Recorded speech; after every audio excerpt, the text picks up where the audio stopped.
होना भी जरूरी है। यार राहुल, कैसे हो? चलो कहीं घूमने चलते हैं। हाँ ठीक है, कहाँ चलेंगे? कहीं पहाड़ों पर? अच्छा आइडिया है। ठीक है, मैं बस की टिकट बुक करवा देता हूँ और अच्छा सा होटल भी देख लेता हूँ। ठीक है भाई, लेकिन जल्दी करो। लाइफ में इतना स्ट्रेस हो गया है कि कुछ दिन का रेस्ट तो बहुत जरूरी बन गया है। राज का शाम को फोन आता है राहुल के पास। राहुल, मैंने टिकट बुक करवा दिया है। आज शाम की ही बस है।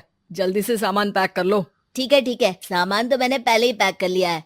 अब तो बस शाम का इंतजार है, जब हम बस पकड़ेंगे और निकल पड़ेंगे धर्मशाला की ओर। शाम को दोनों दोस्त बस स्टॉप पर मिलते हैं और फिर वहाँ से निकल पड़ते हैं शिमला की ओर। सुबह होते होते ये दोनों दोस्त शिमला पहुँच गए, जहाँ ये होटल पहुँचे और वहाँ से निकल पड़े पहाड़ों पर घूमने। राज, यहाँ पहाड़ों पर कितना सुकून है ना। दूर दूर तक सिर्फ और सिर्फ पहाड़ ही है, और घूमने आए लोग भी यहाँ कितनी मस्ती कर रहे हैं। हाँ भाई, ये तो है। चलो कुछ खा ले। दोनों एक रेस्टोरेंट पे पहुँच गए। वहाँ इनकी रेस्टोरेंट चलाने वाले लड़के से दोस्ती हो गई, जिसका नाम जितेंद्र था। जितेंद्र, तुम यहाँ कब से हो और रेस्टोरेंट खोलने का प्लान कैसे बनाया? अरे भाइयों, मैं तो यहीं का हूँ। बस बाहर कुछ साल के लिए गया था नौकरी करने, पर फिर लौट आया और अपने यहाँ ही रेस्टोरेंट खोल लिया। पिछले 6 साल से यहीं पर हूँ। अरे लेकिन जितेंद्र, एक बात तो बताओ, रेस्टोरेंट ही क्यों? कुछ और काम क्यों नहीं? अरे भैया, अपना तो ये मानना है कि आदमी दुनिया में कहीं भी हो, लेकिन उसे भूख तो लगेगी ही, और इसके लिए उसे खाना तो चाहिए ही। यानी ये धंधा कभी मंदा नहीं पड़ता, इसलिए ये काम शुरू किया था। लेकिन इस काम में क्या मुनाफा भी होता है या फिर बस ऐसे ही काम चल रहा है शौकियाना तौर पर?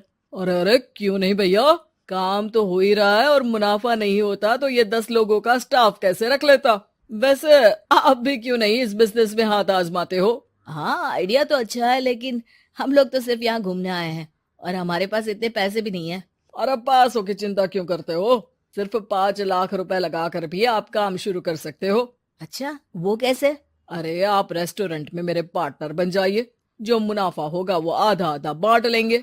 राज को ये सुनकर अच्छा तो लगा, लेकिन राहुल को इस ऑफर में कुछ दिक्कत लगी। उसने कोने में ले जाकर राज को समझाना शुरू किया। अरे राज, पागल मत बन। हम सिर्फ यहाँ घूमने आए हैं, ये ऑफर के चक्कर में क्यों पड़ रहे हो? कुछ काम शुरू ही करना होगा तो दिल्ली में शुरू करेंगे, यहाँ शिमला में क्यों? अरे बेवकूफ, दिल्ली में 5 लाख रुपए में कौन सा काम शुरू करेंगे? यहाँ शिमला में इतने कम पैसों में काम शुरू कर लेंगे और 1 साल में मुनाफा लेकर वापस भी चले जाएंगे।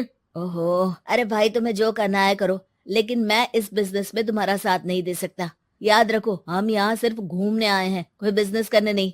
और इस जितेंद्र पर वैसे भी मुझे ज्यादा भरोसा नहीं हो रहा है। अरे तुम्हारी यही तो दिक्कत है, तुम्हें किसी पर भी भरोसा नहीं होता, लेकिन मुझे तो है। मुझे पता है कि इतने कम पैसों में मुझे जितेंद्र अपना बिजनेस पार्टनर बना रहा है। अरे लेकिन क्या गारंटी है कि पैसे लेने के बाद जितेंद्र तुम्हें बेवकूफ नहीं बनाएगा? अरे मुझे तो है, मैं कुछ नहीं जानता। मुझे सिर्फ ये पता है कि जितेंद्र मेरे बारे में ज्यादा ना जानते हुए भी मुझ पर कितना भरोसा कर रहा है। मुझे तो लग रहा है कि इसके पीछे उसकी मंशा ठीक नहीं है। बाकी तुम्हें जो ठीक लगे वो करो। मैं तो आज शाम की ही बस से वापस जा रहा हूँ। ठीक है, तुम चले जाओ, लेकिन याद रखना कि आज के बाद मुझसे कभी बात करने की कोशिश मत करना। राहुल गुस्से में वहाँ से चला जाता है। दूसरी ओर राज और जितेंद्र साथ में मिलकर काम करने लगे। राज ने अपने घर से 5 लाख रुपए ये कहकर लिए कि जल्द ही वो 2 गुने पैसे कमाकर 6 महीनों में लौटा देगा। कुछ दिनों बाद, भाई जितेंद्र, तुमने 5 लाख रुपए तो ले लिया है, लेकिन काम में बहुत तेजी नहीं दिख रही है। अरे भाई, काम में थोड़ा समय लगता है, चिंता मत करो यार। हाँ वो तो ठीक है, लेकिन मेरे पैसों का तो कुछ हिसाब दो। कहाँ लगाया है तुमने? अरे बड़े आए पैसों का हिसाब मांगने वाले। वो तो शुक्र मनाओ कि इतने कम पैसों में मैंने तुम्हें काम पर रख लिया है। क्या कहा? तुमने मुझे काम पर रखा है? अरे मैं तो तुम्हारा बिजनेस पार्टनर हूँ। बड़ा आया पार्टनर बनने वाला। औकात देखिए अपनी, 5 लाख में रेस्टोरेंट खरीद लिया है क्या? ऐसा है तो मेरे पैसे वापस करो, मुझे तुम्हारे साथ काम नहीं करना है। अरे पैसे कैसे, वो सब तो काम में लग गए। अब तुम्हें वापस जाना है तो चले जाओ, कोई पैसा नहीं मिलने वाला है। राज को अपने साथ होने वाले धोखे का एहसास हो चुका था, लेकिन तब तक देर हो चुकी थी। उसे अपने दोस्त राहुल की याद सताने लगी, जिसने पहले ही आगाह कर दिया था कि इस बिजनेस में धोखा है, लेकिन अब तो देर हो चुकी थी। राज को अब कोई रास्ता नहीं सूझ रहा था। जितेंद्र भाई, मेरे पैसे वापस कर दो ताकि मैं लौट जाऊं। मुझे अब तुम्हारे साथ कोई काम नहीं करना भाई। ये सुनते ही जितेंद्र अपने कुछ साथियों के साथ राज पर टूट पड़ा और उसकी जमकर पिटाई कर दी। राज बेहोश हो चुका था। जब उसने आंख खोली तो उसे अपने सामने पूरा परिवार, पुराना दोस्त राहुल भी दिखा। सभी को देखकर राज की आंख में आंसू आ गए। राहुल, मुझे माफ कर दो। अगर समय रहता मैं तुम्हारी बात मान लेता तो आज शायद ये दिन ना देखना पड़ता। अरे शुक्र मनाओ कि जान बच गई। वो तो भला हो एक आदमी का जिसने मुझे फोन कर दिया था, तभी तुम्हारी जान बच सकी। मुझे माफ कर दे दोस्त, तेरी सलाह ना मानकर मैंने बड़ी भूल की है।